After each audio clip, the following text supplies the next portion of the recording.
everyone, welcome back to the channel, and this is the fifth time that I am making this video due to some problems I was having. I was trying to figure out what the hell was going on with my computer, and it turns out nothing was wrong with my computer. My damn microphone was giving me a lot of hell, causing a lot of background noise. So hopefully this will sound a lot better. So if my voice doesn't sound exactly the same as normal, it's because I'm using a different microphone. So let's get in the video, guys, because I want to make you aware of some things, especially with the UE characters, and also we have some more confirmation regarding Elizabeth and Shenwu. I'm not going to bring it up, but on the Korean forums they actually did have a silhouette of both Elizabeth and Shenwu. I'm pretty sure that's going to show up on Global later on. By the time I'm recording this video, it wasn't there, but it did pretty much confirm that Elizabeth is going to be a blue and Shenwu is going to be a purple. Now, why is that important? Well, it's important because now with the UE characters, we have two new game modes in the plug-in plant and the Tower of Illusions. Now, Tower of Illusions I don't put a lot of stock into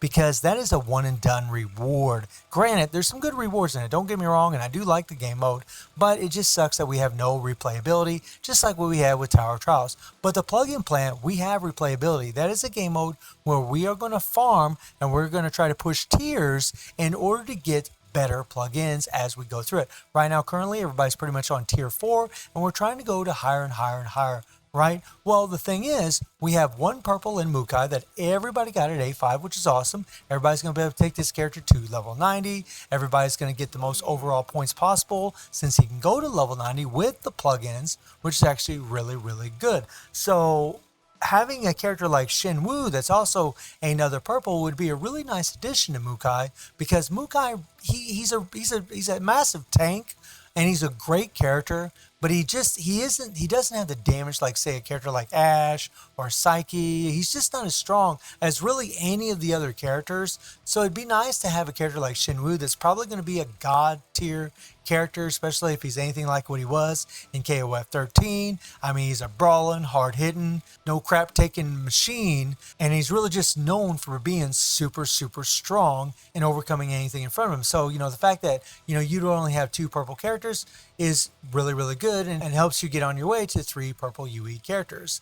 And when it comes to blue, the only blue character that we have currently right now is Magaki, right? And the thing about Magaki is a lot of players were only able to get him to A1, A2. I would say A2 probably at the worst. There might be some people out there with A1, but I think we got enough coins that most people got him to A2 if they were playing every single day. But a lot of us, even free to play, were actually able to get this character to A5. And he is strong. He is a great character. Does lack a little bit in survivability, but he's still a powerhouse. And having a character like Elizabeth, who will be, a blue balance, just like Magaki, kind of ironic, she would be a really nice addition for that blue team. And you're going to want, 3 UE characters of each color for the plug-in plant. You're going to want them so that way you can farm really good in here, so that you can farm efficiently. And here's what I actually meant to say, because when it comes to this game mode, they go by overall points. They go by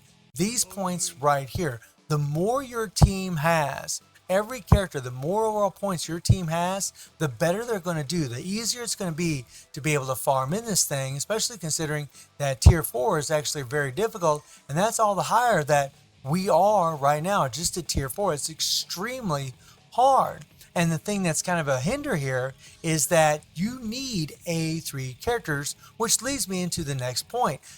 From now on, guys, when it comes to these UE characters, unless they're going to change up shop in the game, make it, useful to where we can use, level 90, A1, A2 UE characters. I mean, we can, don't get me wrong, we have Guild Boss Challenge, we have Colossal Boss Dungeon, we have PvP, we have game modes that we can use them in. We can't use them in the Team Relay Dungeon because they're cost 75, right? You can only go up to cost 70.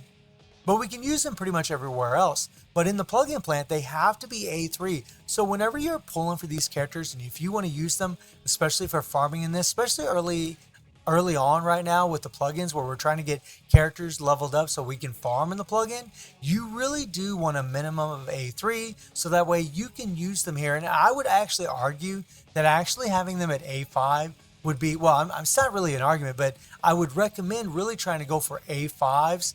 Because when you get A5 guys, they can go up to level 90. They can gain a whole lot more overall points which is going to allow you to do so much better in these game modes. So you really need to be very choosy about the characters that you pull. Now, obviously, if Elizabeth and Shenwu are your waifu, your husbando, you just think they're badass, whatever the case may be, then you should pull for them. You should absolutely pick your favorite character no matter what, whether they're level 90, A1, because you can still have a lot of fun with them. But if you're looking at this from a practical standpoint, then I would really recommend that don't pull for these characters or any UE character unless you have the rubies. It takes 54,000 rubies to go to 3 pities guaranteed. I've had banners where I have gotten nothing. Do you guys remember Leona?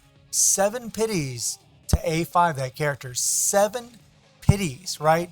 Now that's some pretty abysmal luck, the worst luck I've ever had in any banner, but it was for my girl, so what the hell, why not? But I know a lot of you out there, there's no way in hell that you're going to want to go 7 pities. That is a lot of rubies, but you at least want to try to go to A3 so that way you can use them in the plug-in plan. And since we're on the subject of these new UE characters, I want to talk about Elizabeth a little bit because this really is a waifu.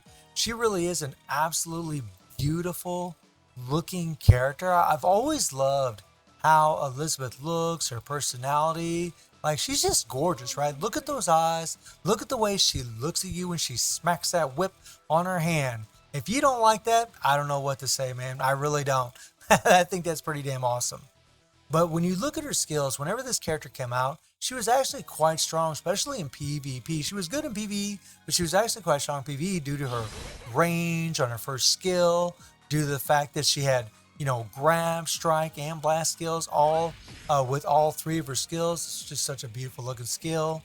That really was a big thing back in the day because we had characters in the meta that would remove strike skills, remove blast skills, whatever the case may be, sometimes remove active skills. But the characters that would remove strike skills or whatever, whenever you have a character like Elizabeth that had 3 different types of skills, it was a lot harder for them to take care of her or, kind of get rid of her a little bit because she would actually just always have a skill available because they couldn't remove every one of her skills.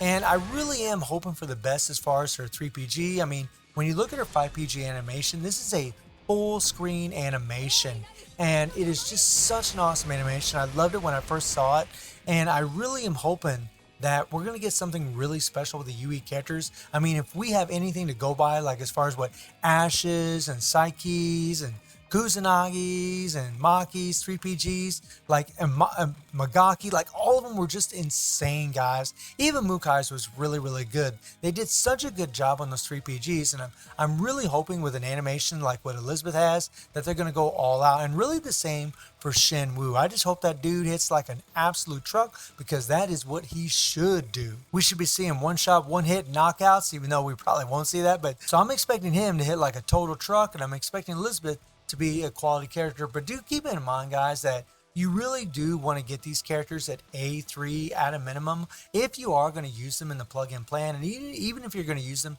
in the Tower of Trials, they really need these overall points so that way they can do a lot better in those game modes. It won't matter how strong they are. If you can't even use them in the plug-in plan, that's going to kind of suck. Yeah, you'll be able to use them everywhere else, but it's going to be a bummer to have a UE character and not be able to use them for your farming. So guys, let me know what your plans are for this next upcoming banner. Are you going to pull for Shenwu and Elizabeth, or are you going to just wait, since you know that more than likely you're probably going to want to get these characters at least at A3 at a minimum, and you're just trying to save rubies for the next character, or maybe you're just waiting for a certain collaboration or a certain character. And I do stream on Twitch at 9 p.m. GT+7 time. The link is in the description below, and I hope you enjoyed the video. Thank you for watching. Y'all take care and have a good one. See everybody. Take care.